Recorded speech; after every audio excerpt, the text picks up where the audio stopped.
Winner, winner, chicken dinner or turkey sandwich, probably for you lot. One of many green screens yesterday, thanks to those of you who turned up on the live chat. It was an ad hoc live stream. I came back from my great lunch with some old friends. Scampi and chips, haven't had them in years. Fantastic stuff. We even made a profit here, despite favouring Guimarães. Once you lock it in, you've locked it in. Those of you old betting types fancying Guimarães, holding out to the 90th minute, you'd have lost a lot. But when you're trading and you lock it in, it's Merry Christmas. One of many green screens yesterday. Superb stuff. And there it is on show for you. Add it to a couple of others. The Swans, about 60 quid there. These are very reasonable stakes as well. Old Rod Hull, an Emu, laying the draw. And I showed you a very special technique in lowering risk even further. That's what it's all about. Starting the day, of course, with Antonio Conte's Napoli. Lovely start to the afternoon session. And that's not all. We missed a whole host of profits because I didn't get in time. You want a bit more of that? Well, subscribe to YouTube Football Trading Profits. Make sure you subscribe, please. That way you'll be alerted when I do another ad hoc live stream. Just jump on, make you a lot of money and jump off again. Thank you to all of those who did attend. So nice to see you, especially during this Christmas period when you've got Die Hard to watch, of course, and some highly annoying Christmas special with those two bellends from Newcastle, Ant and Dick. But enough about that. Let's have a look at the green. As I say, Venezia, Blackburn, Huddersfield, we got the equaliser, but we made a loss. What a pity. I do take out insurance, and I went for the win. But if you're just doing it, quote unquote, naked, i.e. without taking insurance out, you'd have come out of here with a 39 pence loss on the draw in the hope that Huddersfield, with extra time and with the late Burton Albion red card, getting us another big return for our mince pie war chest. You want to see it all in a live environment? Well, the live stream is there for you. You'll see the profits being made before your eyes. There we go. There's one here. Look, I think. Luton and Swansea. Oh, this is just the placing of the bets there. You'll see the importance of in-play stats. Oh, look, we've got a green screen here. That was the Napoli match. 26 quid green there. Right in front of your eyes. Okay. So do make sure you join the YouTube channel. Oh, look, we've got another green screen here for the Swans. And this is me showing you how you can negate your liability. Don't forget, it's all about low risk, high return on this Swansea match. You could aim for that £84 profit, but you could get out, leave £69 on Swansea, making sure that your liability is returned to your bank. Or you could take the 30 quid, lock it in. Had you done that with Guimarães,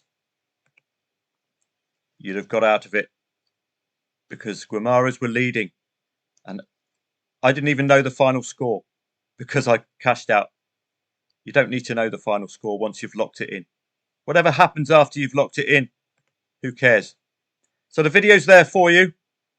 It's a live stream. You see, I was on for 1 hour and 44 yesterday, just after my Sunday lunch, taking you through a number of opportunities, a lot of which we missed out on. So let me just walk through some of those you should have spotted yourself yesterday. Now, of course, there's going to be a national holiday in Manchester because Manchester City have won a match. Pep Guardiola, I think, fainted after this. Unbelievable, Jeff. but this does expose Ruud van Nistelrooy's Leicester City as relegation fodder. Similar story with the Saints, who scored first. Hopefully they weren't wearing their hideous pink strip. Dibbling, old Mr. Dibble from Top Cat scoring the first goal. Easy E from NWA getting the winner. Fantastic stuff. Crystal Palace returning to 2-goal scoring ways. This, I hope you picked up yourself. I couldn't get there in time. Ditto. Wolves scoring first. I couldn't get there in time. I expected Tottenham to reply, and a missed penalty by a big gun. Again, costing them dearly, as it turned out. With an 87th minute, Larson recovery for Wolves. So that's 3 matches unbeaten under new management for Wolves. But we had a trading angle there. These are things you should be picking up yourself. So if you can, well done. Fulham and Bournemouth, this was all about the in-play stats, and Bournemouth certainly did deserve to come back twice in this match. I didn't pull the trigger, alas. This was absolutely thoroughly deserved throughout for the Cherries. If you look at the in-play stats, and I've got a paid-for stats feed which pays for itself, as you've seen. It's all red on the right-hand side. That's Bournemouth's side. Thoroughly deserved to come out of this without loss. In the English Championship, well, we focused on the starred teams which are odds-on favourites, particularly the Swans, 1.95. So that's the market telling us they fancy Swansea today. So we investigate when Luton score the first goal. And I had the in-play stats to act as a confirmation tool for me to say, yes, I think the Swans are up for it today. And they certainly were. Watford was another one. I think that's in the lower tier league, is it?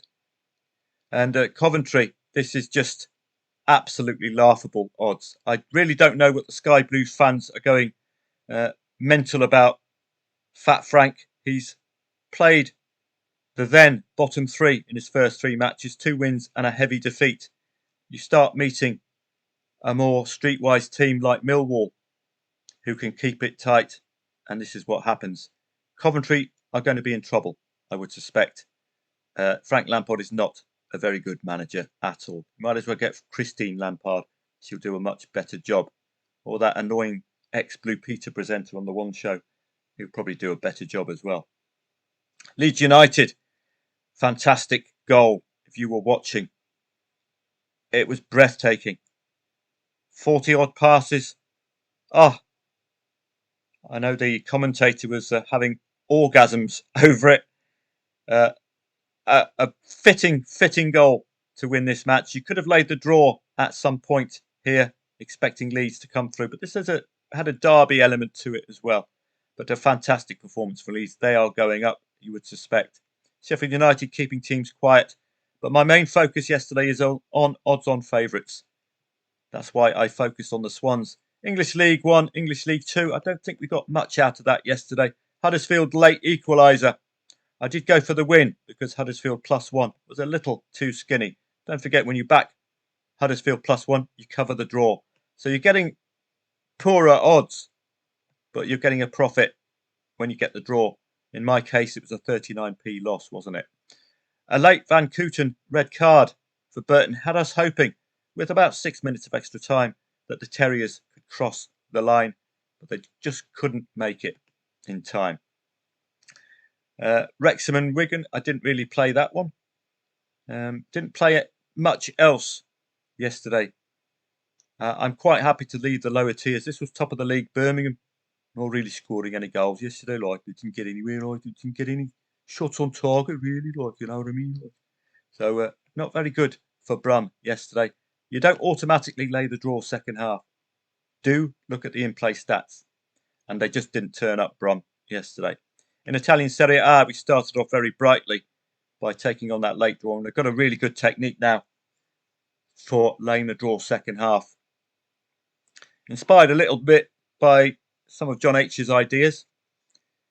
This, well, I don't know what happened with Torino. Must have had too much eggnog because they're scoring goals.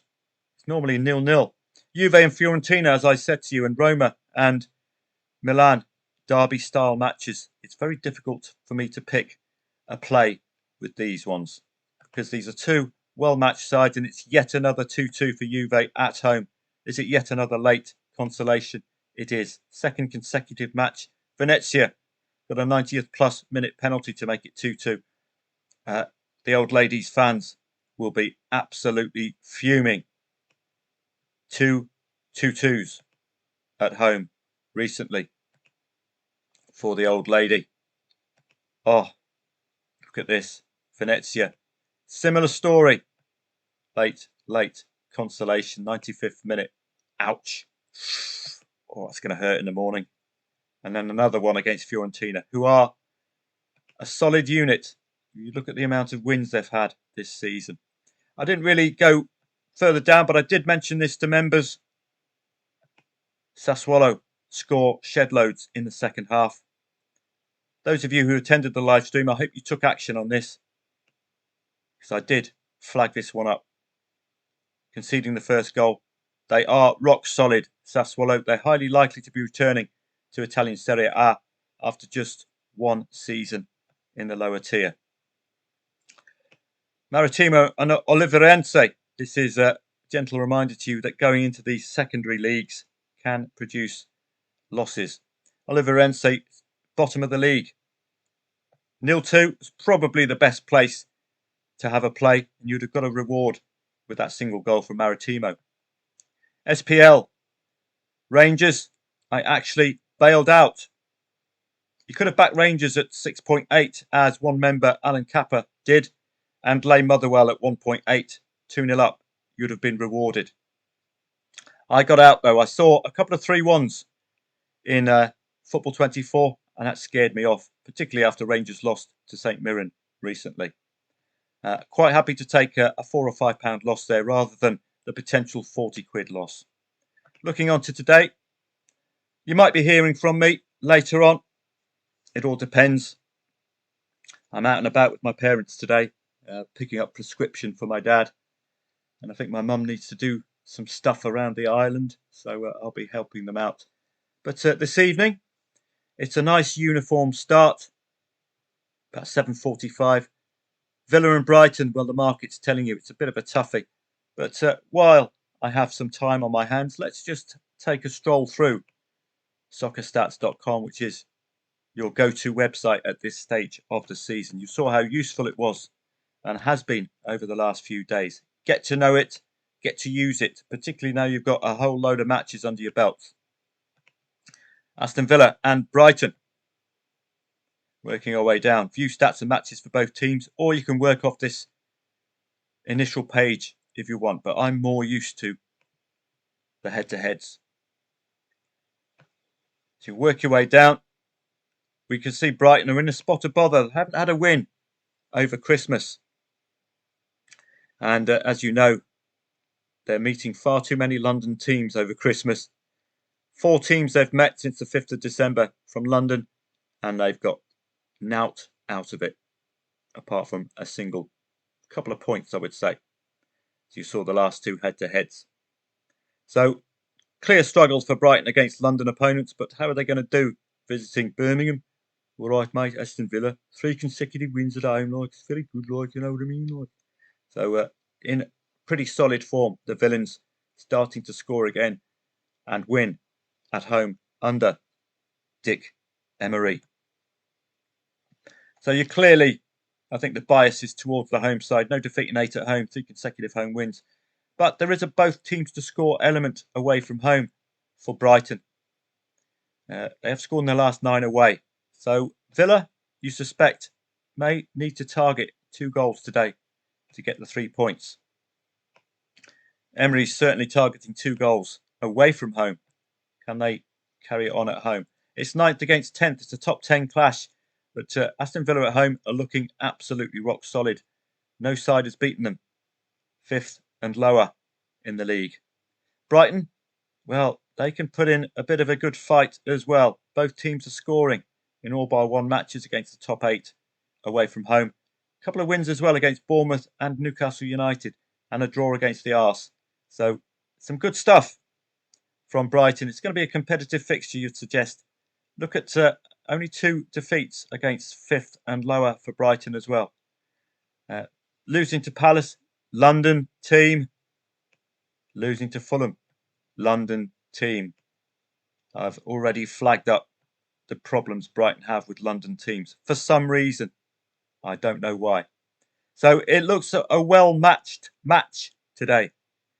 You would suspect 2 goals will be required to get the win. Well, you could be targeting 75th minute if it's a quiet second half, because these 2 get going late on. Let's have a look at the other matches. We've got Crystal Palace. We've got Ipswich and Chelsea. This is an Ipswich who can keep the big guns quiet-ish, but they just lack the quality to cross the finishing line. That 1-0 against Arsenal, that typifies what I've just said. Just not got the quality to finish, despite keeping it very tight indeed. And this is an excellent result, really, for Ipswich, keeping Arsenal very, very quiet, giving themselves a chance between 24th and 90th minute to score that single goal. You can tell their win against Wolverhampton Wanderers recently. It's really poor form, isn't it? But they're only just losing 3-1-0 defeats recently, 2 of them against the top 4. So they're going to be a tough nut to crack. But this Chelsea side have an abundance of riches. But London Derby, this is why I don't play London derbies, or rather play it neutral in a London derby. 0-0 against Chelsea is a reminder that a defensive side, potentially like Ipswich, could keep them a little quiet and frustrated, this Chelsea side. But they can mix it up. They can bring on some big guns. They can change the whole 11, and you won't know what's hit you. So at their very best, you're expecting a comfortable evening from Chelsea. Look at that unbeaten run against 9th and lower. Look at the scoring against the bottom 4. Ipswich could arguably be on the end of a spanking if Chelsea ignite. For their sins, Ipswich lacking goals against the top sides. That's probably going to cost them. Again, even if they keep it tight, they're just lacking that firepower. Only scoring a single goal. So if they score first, they look very vulnerable today. That would be a strong play for me. But Chelsea going through a bit of a hiccup, and they could be vulnerable to a very defensive unit. Man United, I'm just not going to be playing, I'm afraid. Learnt my lesson. Absolute shambles. Absolute shambles. Signing Casemiro and Eriksen. I mean, who next? Luka Modric? He's a youngster. Why don't you sign him up? Or how about the old Ronaldo? He's a bit fat now, but you might be able to sign him up. Not Cristiano, but the other Ronaldo. This is a kind of idiocy that's running Manchester United at the moment. And your captain is a player who lacks the discipline, gets red carded, and you pay the price. This is just appalling from Amorim. He's bleating out the usual nonsense. Give us time. Gave Den Haag time, and what happened there? We need a complete overhaul at Man U. Got to bring Fergie back. Get Roy Keane to have a chat with 1 or 2 of those players. I won't be playing any Manchester United match. We don't know how or what Man U turns up. But look at Newcastle recently. Yes, they've played relegation fodder, but they've also played a very solid Aston Villa. Who's doing the scoring recently? Alexander Isak is looking red hot at the moment, isn't he? Scoring in the last 3 matches. Make that 4. Make that 5. You've got to see Alexander Isak on the score sheet. On the team sheet today if Newcastle are to land a blow. I won't be trading any Manchester matches. I am boycotting them for the rest of the season. I can't read them. Neither can the market. 2.5 for favourite. Perry Como against Lecce. Odds on favourite today, Como. We can have a quick look at this match. It's not one I can immediately get a handle on, but the market's certainly favouring Como today. Let's have a look at old Perry. Any reason why there's such strong favourites because it's not based on their league position, that's for sure. Only 3 wins all season, but superb win for Cesc Fabregas' side against Roma, nicking it late with 2 90th minute goals. So on that basis, you would expect a tough to score against Como today. Inter Milan, I think, did they take a while to score their 2 goals? Second half. So that's what you're going to get from Como. But against relegation threatened sides as well as them, could be competitive affair. Lecce, for their sins, they've beaten Venezia. Hellas Verona 1-0. 3 of their wins have been 1-0, and the other has been 1 goal in it. And looked like a good defensive display, given Monza's goal was an own goal. Looking at these two in the challenge table, it's a relegation 6-pointer, you'd have to say. Lecce, very accomplished against 17th and lower, playing 16th today. Big question mark here. We haven't really got a gauge. Failing to score. No, not failing to score, but clean sheets against 11th and 19th. Could be set up to be tough to score against. Why then are Como such strong favourites today? Fabregas' side could be based on this home form. 2-2-1-3-1. Scoring under Cesc Fabregas. So can they do something today? I'm non-committal here. It's got a relegation 6-pointer element to it. There is a strong second half bias, but it's mostly conceding, mostly on a negative territory. 70% of goals conceded at home from Cesc Fabregas' Como come second half. For Lecce, it's just a problem in front of goal, and it's a marked problem in front of goal, suggesting to us if Lecce score first today, they are very, very vulnerable. Elsewhere, let's have a quick look. League Two, Wimbledon and the Gills. Just get a quick précis on that one. Wimbledon are 8th and Gillingham are 13th. I'm not going to be getting too much involved in League Two. You saw it can be a bit of a worrying league from a trader's perspective as far as trusting these teams. Famalicão and Santa Clara, or Santa Claus, 2.8 the favourite, is warning you, in-play stats please, or not at all. You might be seeing me at 7:45 this evening, but really when you've got a small selection of matches like this, you really do need to try trading yourself. You can't be over-reliant on me all the time. You've got to learn these skills. They're a skill for life and can make you some solid money for very small stakes. So if you want to see this kind of winner, chicken dinner, turkey sandwich, turkey salad, turkey on your cornflakes, then come over footballtradingprofits.com.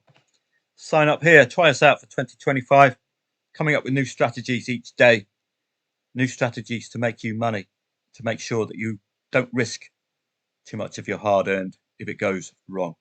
Click on the link there, join Football Trading Profits member area for guaranteed profits, and you can also get the pop-up which will take you to a free mini trading course and of course free Premier League research and over 2.5 goal stats as well. Please do join the YouTube channel. Have a look at yesterday. Oh, we've got more green screens coming, have we? Let's have a look. This is yesterday's video. Come along next time. You might find 1 or 2 of these techniques to your liking. That's the Blackburn Hull, where we laid the draw there. But we did it in a very specific way to make sure that if we cashed out at a predetermined point when no goals arrived, we'd be okay. We'd only lose 3 or 4 quid.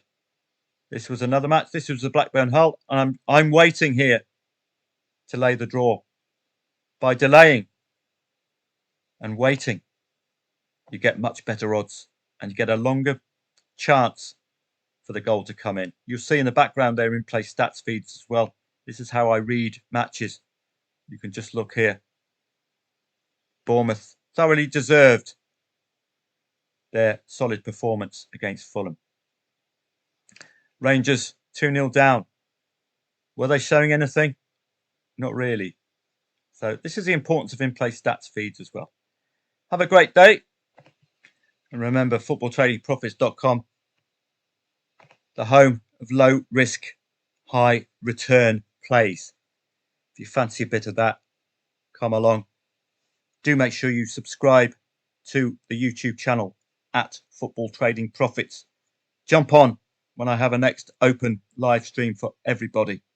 Normally my live streams are for members. They'll get the vast majority of live streams, and they'll also get the dedicated Telegram service as well. Have a great day. I hope to see you on board, and I will certainly be seeing members a bit later on this evening for what is a very small selection of matches. We might get a trade, we might not, but I'll be on hand to unpack it all for you. Have a great day.